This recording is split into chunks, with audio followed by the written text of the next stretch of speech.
Today, our segment about starting a new business is development of your business strategy.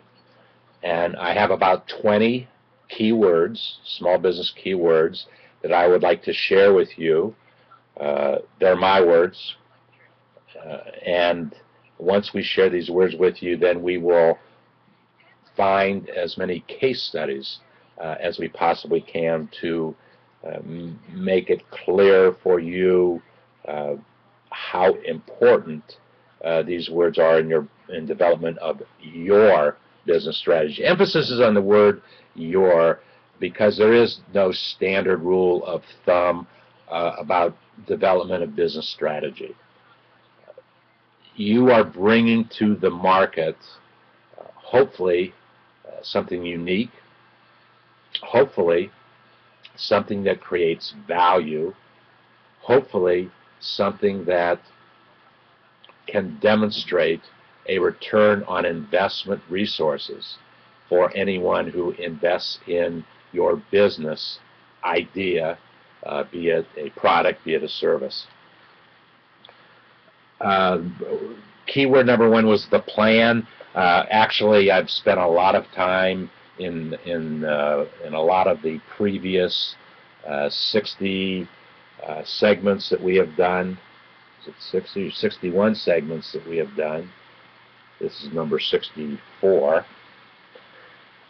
I've talked a lot about the plan, and it's important for you to write down your ideas, but as you're getting started, it does not need to be a detailed plan of 100 pages.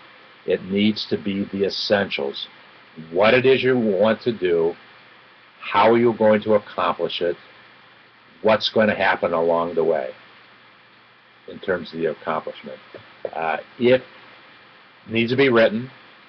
It needs to be, you need to keep it close to you so that you can look at it, you can review it, you can hold yourself accountable for all of the goals and objectives in your business strategy. If you go outside your own personal resources to start your business, you will need a detailed business plan, because somebody is not going to invest their money in your business without a plan of what the business is, how are you going to accomplish it, how quickly is their investment going to return to them.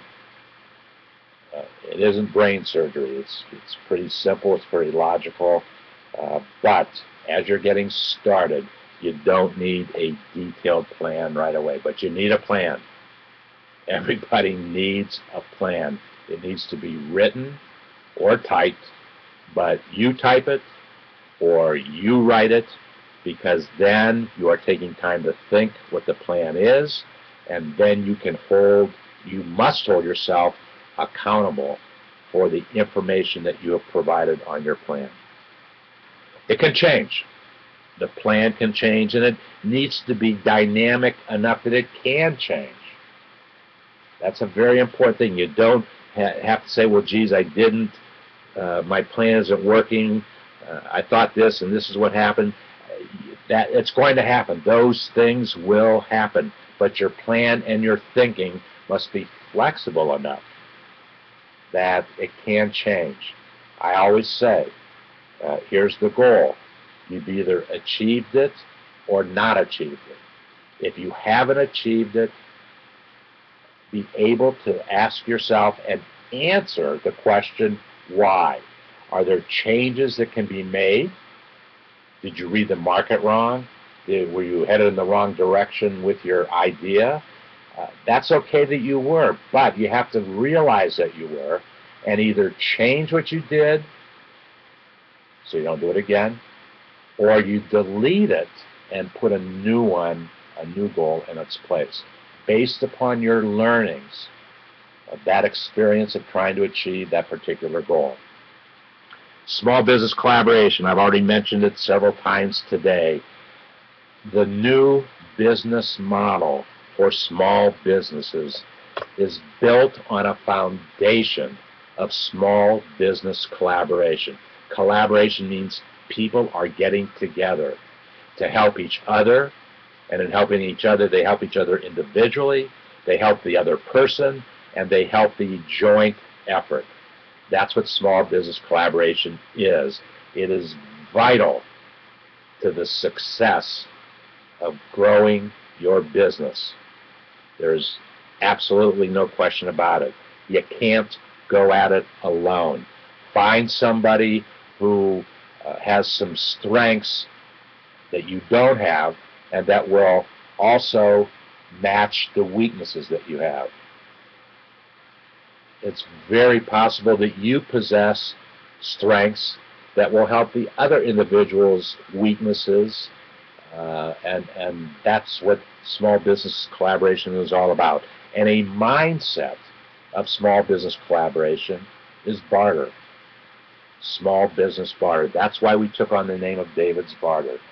Barter is a very important concept, particularly for small business. It's easier to make a barter agreement happen in small business than it is in larger businesses, for sure. I did my first barter agreement, arrangement, deal in my first full year of business back in 1973 when I was in the publishing business. I needed some sound equipment. Personally, I needed some sound equipment. I found a retailer who sold sound equipment. Back then we called it sound equipment. I don't know what they call it now. They were actually big speakers and a turntable, of all things. I needed that personally, and I found a retailer who needed to reach out with their advertising, particularly in the market that I represented in my publishing business. He loved my target households, my subscribers, the folks who read my paper. So we very quickly came together. If I remember correctly, I got $375 of sound equipment that I carried out of his store that first day. He got, I don't exactly remember, but it was several $1,000s of advertising because as I developed his type of business as an advertiser for my publication, I found some new things that I wanted to test, and I used Mark and the sound connection for those ideas. So it was a barter agreement. It worked extremely well for both of us. We remained friends, and about a year ago, I was back in my hometown where I did that barter deal, and I actually ran into Mark. It might be 2 years ago already, and we actually talked about that barter deal that we had done almost 40 years prior to that. So, small business collaboration. Business partners, keywords, business partners. Your partners they take different forms. Your partners can be those folks with whom you collaborate. Those partners are definitely folks with whom you establish a business relationship where you're paying for their services to provide something for your business. They are definitely partners, and that whole business relationship must be approached that way. You are gladly will pay for their services to provide you the service that you need, but it has to be provided in a partnership mentality. Nothing less than that will work. I have always demanded that folks, the services that I pay for, their services, that we have, not just that we have a true partnership mentality. It's not just I'm buying service and I send a check to them once a month for their services.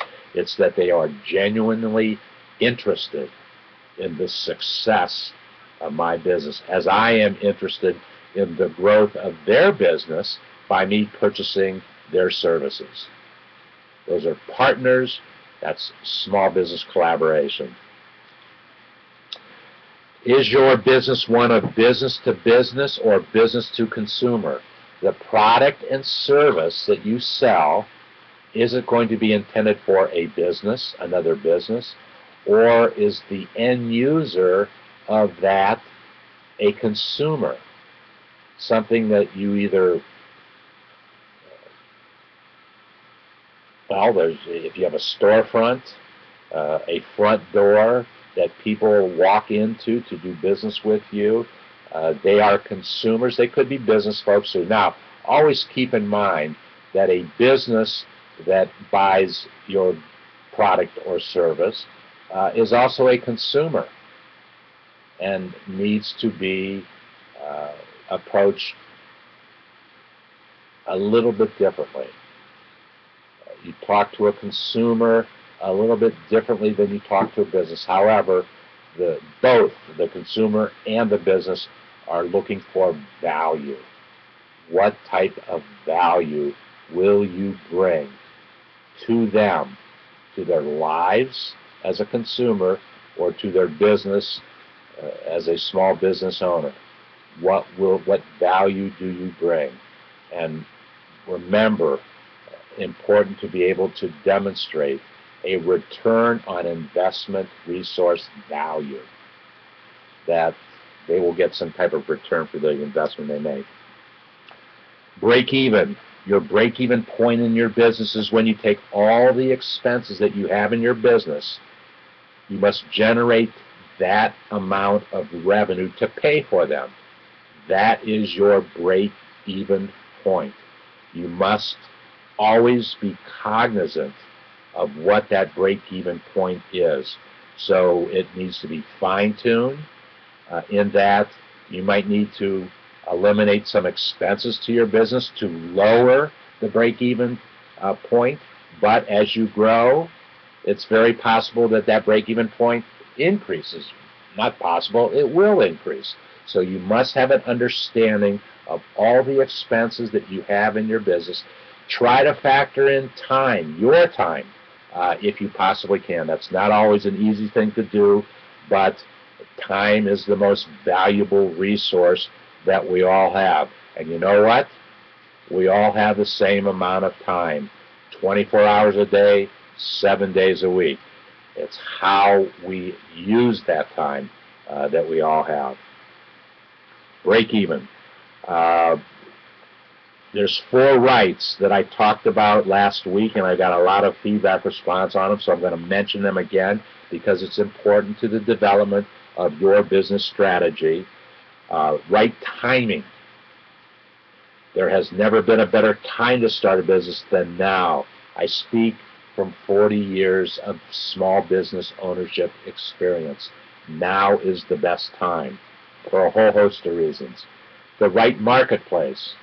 David's Barter community, where the spirit of entrepreneurship, the spirit of small business collaboration, the spirit of barter fosters the development of the new small business model. So it is the right marketplace here for our social marketing, social network technology. We'll make it work for you out there, outside of the community, based upon all of our experiences. Right business strategy. We're talking about business strategy. It must be the right strategy.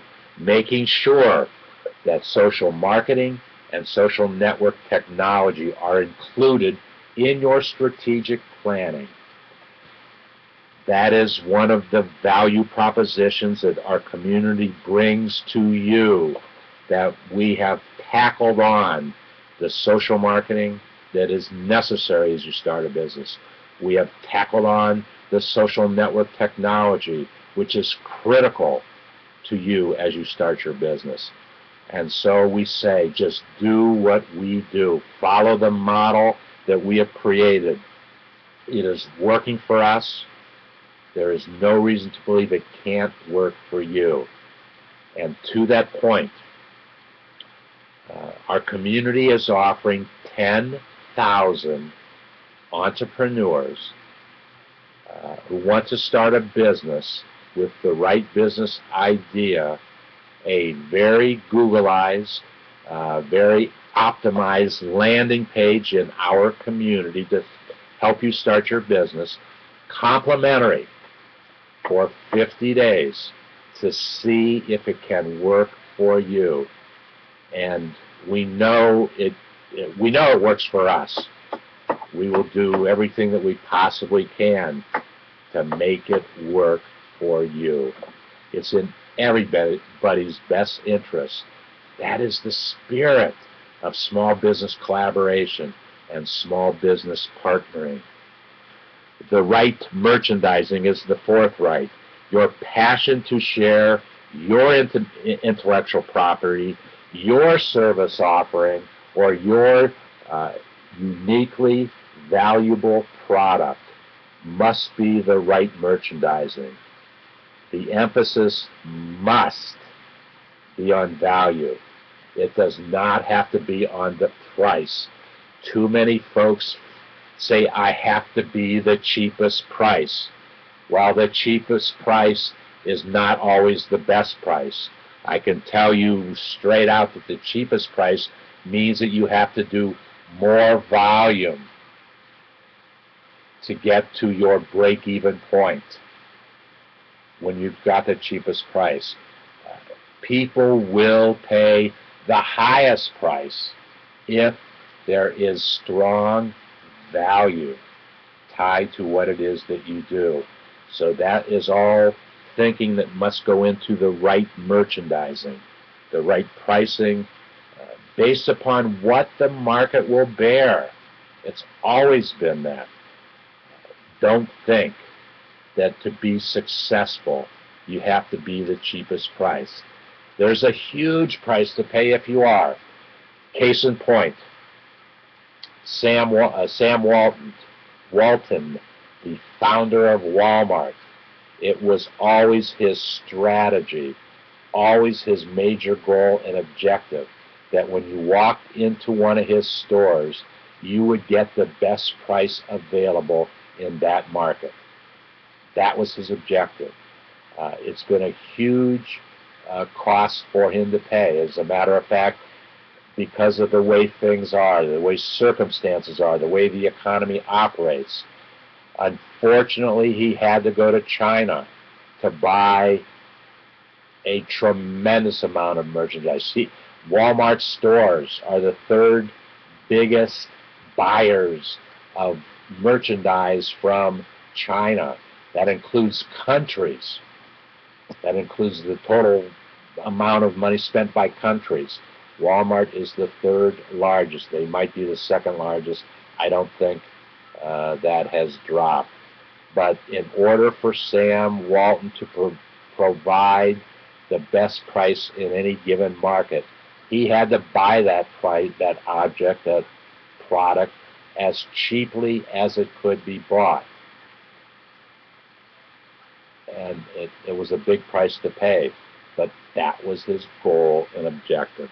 Right merchandising. Franchising, we've talked a little bit about it, we'll talk more in the future. The franchise business model simply is one that is tested, it is tried, it is proven, and the owner of that idea, the franchisor, in order for them to grow their business, they made the decision to franchise that idea, franchise that product. In doing so, you know that you're getting a business that works. It's incumbent upon you, if you make that investment to buy a franchise, that you make it work. You are the success. It's not just because there's a manual of 500 pages and if you follow everything, it's going to work. There's still the human involvement of making it work. That's why you, as an individual franchisee, say, geez, that's a great idea, and I can make it work. The most popular example of franchising, obviously, is McDonald's. There were some key successes, key factors to the success of McDonald's. I just looked at a flashing stick-em ad that's had junk food. Just as I was saying that, you know that when you walk into any McDonald's anywhere, you know what the quality of the food is going to be because it's consistent from one McDonald's to the next. Except, I don't know where it else is in the world, but I visited some McDonald's, two of them, when I was in Italy, and the product that I bought at those McDonald's was comparable to the best hamburger that I've ever bought in the United States. I bought it in a McDonald's in Italy. I said comparable to. An amazing fact. So that franchisee was given the leeway, the liberty to create a different hamburger than what was the traditional McDonald's franchise hamburger. The other reason that franchises work or don't work, you, the franchisee, you make the decision, you want to make that investment. Franchising is not always for everybody. I would not be a very good franchise owner. I would not be a very good franchisee, or I should say franchisor. It is not in my personality to be a good franchisee or franchisor. And that's just a personal thing with me. Not that I wouldn't be successful doing it. It's just that my personality doesn't fit that. So it's not a good place for me to go.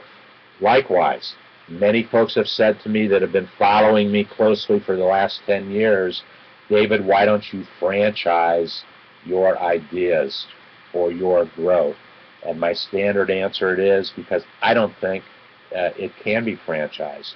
What I do is so very individual to me, and to teach other people how to do it like myself, I don't think I would be very successful in being able to do that, number one. Number two, the agreement that must exist, the written agreement that must exist is so comprehensive, costs so much money to create, and you live and die by that written document. 7, 8 years ago, I had a good friend. He was a member of a network that I put together in Columbus, Ohio. He was a sole proprietor. He was an attorney that specialized in franchises because he provided the legal guidance for a major franchise operation. He left the operation to do it on his own. And the stories that Jim used to tell me quickly discouraged me from ever wanting to either own a franchise and sell the franchise, or be a franchisee and buy that idea from somebody. But that's just me. It works successfully for a lot of people, and part of the process is to see if you can be successful. You heard Peggy Stuckey, my friend, and we're going to get back to Peggy's DVD of the television show that I produced with Peggy being the star of the show 6 years ago. Peggy's expertise before she started her own business was in franchising. She would sit down with somebody who wanted to buy into a franchise to see if they had the right personality to buy into a franchise. That's what she did. People paid her money to make that determination for her. So I've learned a lot about franchising from Peggy also. Pre-packaged business. Instead of starting a business, should you buy an existing business? Maybe. Not definitely, but maybe. Once again, it's a proven business model. It's for sale for whatever the reason. And there's a lot of reasons that people sell businesses. They sell because they don't like the business anymore. They sell because they don't want to do the business anymore. They sell it because they can get a return on their investment based upon how much time, money, sweat equity they have in that business. They might have spent $10,000 to develop the business and might have spent another $100,000 along the way to grow the business. Maybe they could sell that business for several $1 million. So people sell businesses for different reasons. And it might be a good enough reason for you to buy a business, an existing business, and be able to negotiate the price of the business and the terms of that deal. Those are definitely things that you want to think about if you're buying a business. Working from home, I've talked about it many, many times. To work from home, number one, you must be very, very disciplined. And why must you be disciplined if you work from home? Because there must be a definite separation, as I say, of church and state. You have to separate what is business from what is the home. And as I mentioned just yesterday, if you operate out of your home, and that's the only place I've ever operated a small business, me, from my home. I've had to have the support of the people. I always haven't had strong support from all the other members of the household, and subsequently it added an additional challenge to the success and longevity of my business. You heard me mention, I've told a lot about the story, and I'll mention it for another reason right now, of when I started a business from scratch in 1978, 79. I borrowed $10,000 from a bank. I had $10,000 of my own money that I invested in it. I started the business out of my home, and I actually rented two houses, one I lived in and one the business lived in, right next door, so it was easy access. And because I, the owner, lived and actually had my main office not in the house where folks were doing the day-to-day business of the magazine, but I wanted to separate my office, but my office door, which was the back door of the house, was always open, always being used with people coming in. The point being, I had to be able to separate, as I say, church and state. Business was business, personal was personal, but it was very efficient for me to operate that way, and that's why I did it. Customer service. We'll talk more about customer service, but it is the most important thing that you can do in your business, because beyond the sale, it starts with the sale. That's a customer touch point that you hear me talk about, is the sale. But you must be able to provide the best customer service that you possibly can. When people have questions, answer them. When people have challenges with the service that you sold to them, take care of it. Warner Cable lost me as a customer just last week, and I was a customer for more than 10 years, pretty much a satisfied customer, but I left the relationship as a dissatisfied customer. I had a problem. It took them more than a week to even attempt to solve the problem, and that was not acceptable to me.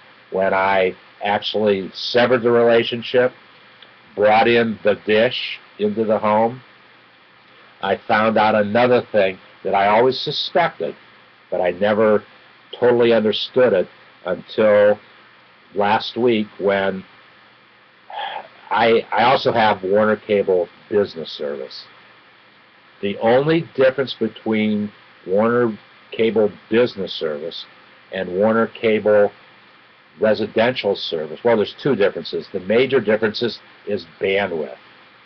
You are sold or lease more bandwidth in your business than you do in your home, because in your home you're just worried about a digital signal going from the source inside your home. Bandwidth. And I always thought that I was being double charged by Warner Cable, because I had all this bandwidth I was buying for my business, and Warner Cable comes into this office with 1, 2, 3 computers using the bandwidth that is provided for me. I have a different service provider for the bandwidth that I need for our server for the community in the basement. a competitor. I don't even have Warner Cable. I've got Cincinnati Bell, who is the local regional phone company in the Cincinnati market. I use their bandwidth. Why did I pick to use their bandwidth when I had to make a decision? Because the additional bandwidth that I needed from Warner Cable, even from the 3 computers to a big server with lots of traffic, it was going to cost me a couple $100 to increase that bandwidth, whereas when I brought in new bandwidth from a competitor, I'm getting the same amount of bandwidth for about $35, $40 a month versus the $250 a month it was going to cost from Warner Cable. So there was a business decision was absolutely made. But I did not like it was proven to me last week that I was paying double for bandwidth because the digital signal, it was all coming in on one cable. And I didn't actually know this till the installer of Dish told me. He said, "You've got all the Warner Cable bandwidth coming in on one cable," which I suspected. So I was paying for big bandwidth. I was paying for lesser bandwidth when that lesser bandwidth would have fit into the bigger one. I had always thought, and I should have done it, that I should have taken my residential bandwidth and tied into that Warner Cable bandwidth and just take however I was going to do it and bring in somebody that could do it for me, because it's the same bandwidth that I was getting charged double for. That was bad customer service, and the fact that they didn't take care of my problem. Actually, they never did take care of the problem, because after a week I said, forget it. You're not interested in taking care of my problem. Oh, by the way, Warner Cable, I saw 2 Warner Cable trucks in my neighborhood in the last week, and that individual, either one of those individuals, could have spent 10 or 15 minutes to come to my house to fix the problem. That's all that would have taken. It was just a matter of the signal coming from, it might have been a loose wire coming from the street to my home, to the box. The box was working. So, moral of the story, always provide the best customer service. It's the major touch point of your business. Find out what your customers need and want in the way of good service. Ask them. Don't think you necessarily have the answer. Ask them. How much more impressive would it be when you bought something, bought a service, if that individual who sold to you said, okay, thank you for buying it. What are your expectations for the customer service that I must provide to you? What a novel question that is. I've never been asked that question. And then home-based business, we've talked about that, working from home, a home-based business. We're going to get into more things. As a matter of fact, in a week or two, I'm going to share with you a book written by a friend of mine. As a matter of fact, if you've been following me for any length of time, you know that Barbara Weltman was actually on Friday mornings at 9 o'clock for a year.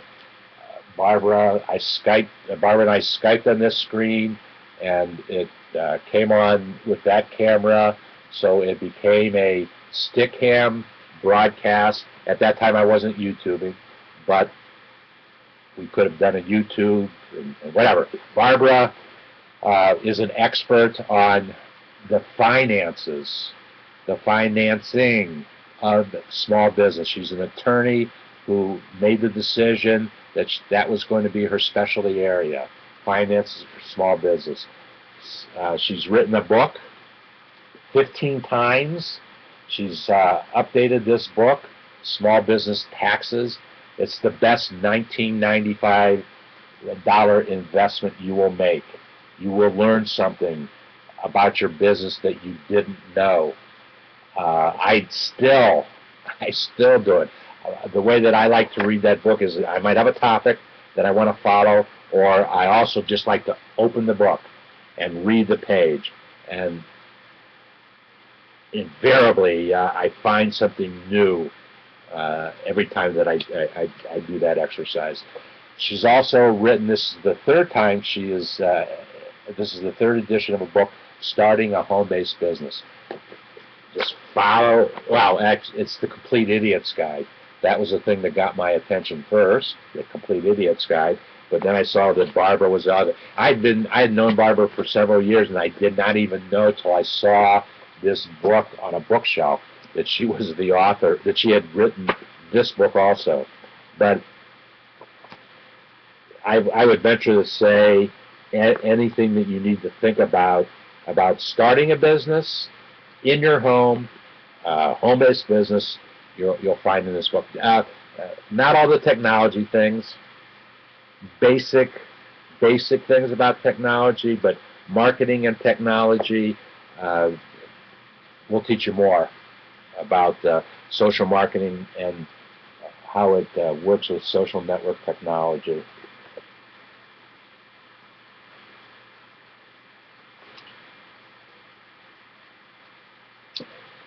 Okay, that's going to conclude this segment. Wow. Those were all keywords about developing your business strategy. Next couple segments, today, tomorrow, will be case studies, stories about these concepts so that you can really understand how they work and how they could work for your business. That business that you are going to start today.